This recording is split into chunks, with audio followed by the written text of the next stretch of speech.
When we started with the marketing, we thought, okay, is a city different than a product? If you have Nike and you have Poland, Yeah. can you actually brand a place? And what we learned is not only it is possible, but actually you have to do it.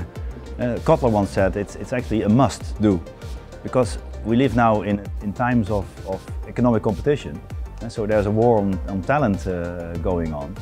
So if people know that you exist at all, so getting into the mind of somebody is really, really important. So then you have to brand yourself, because brand is actually also what people have as a kind of feeling for you in their mind. And if that's fitting with who you are, then you're doing your job well.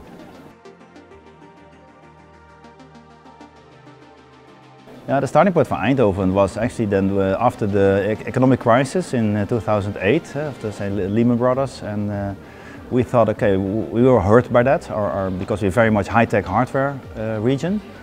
We thought, okay, we really have to change this image, because we were known from our past, we were known from our future capabilities.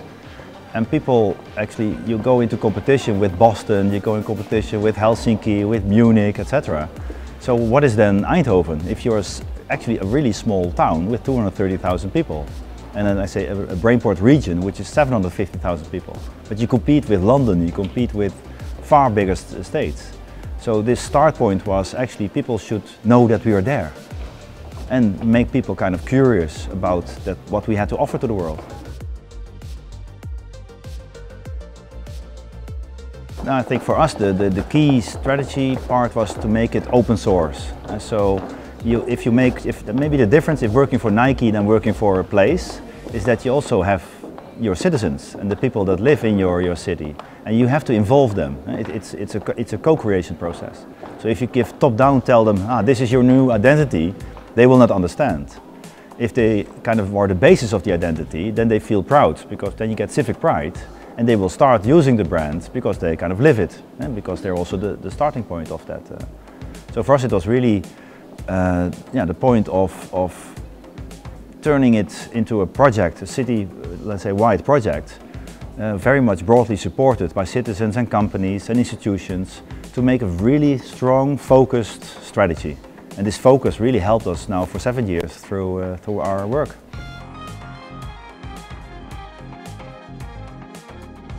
Now, the bias, of course, is people have an outside, you have your reputation, so they think, oh, Eindhoven is this and this. So nowadays, a lot of people know us from our football club, from PSV Eindhoven. But if the football club is a small kind of club, but it plays against Barcelona and it plays against Tottenham Hotspurs and Inter Milan, then you're actually on an equal level. Then you bring the city on the same level, you could say, as London and Milan and Barcelona.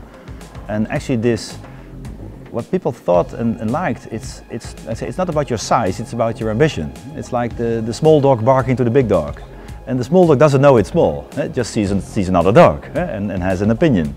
And that's a bit how we see ourselves. And Eindhoven, in its history, the compact disc came out of Eindhoven, the CD came out of Eindhoven. So we are accustomed that although our size does not hinder our reach globally.